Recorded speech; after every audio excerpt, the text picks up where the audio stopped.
It could be garbage or recycling lying about, overgrown gardens or yard waste. The way a neighbor keeps their property in order can be a delicate balance. You can definitely do whatever you want with your property, but you also got to take in mind that you're a part of a community. I probably would go to the neighbor, I know my neighbors, so I go over and ask them if they need help. As a homeowner, you should have the pride in your property, and then as a community, we should all try and improve the look of our community and our homes and our gardens. In absence of that, though, are complaints. Burnaby gets more than one a day about unsightly properties, a big jump from just a few years ago. People are becoming more vocal about their neighborhood and more prone to reach out to express their views.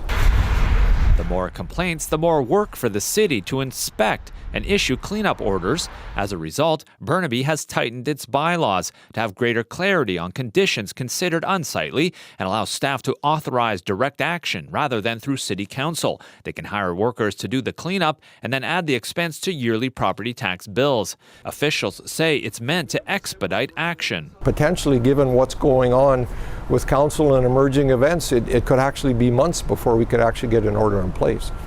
It's not just Burnaby dealing with this issue. It's common across most of BC. Here in Richmond, the city has been dealing with a case for the past 15 years. This property has had several orders to clean up, but it's still not resolved, according to the city. Property owners have the right to appeal orders. Local politicians say it can result in a lengthy back and forth. When they appeal the order and they clean up 2 garbage bins and then they could say they've made an improvement, that's not good enough. And then it's up to council to have the will and the drive to say, no, that's not good enough, it has to change. When did you have to deal with this one? Day says councils and communities have an important oversight role, pointing to a derelict home on Number 3 Road where intervention didn't come in time to save it. We had no choice but to order it boarded up.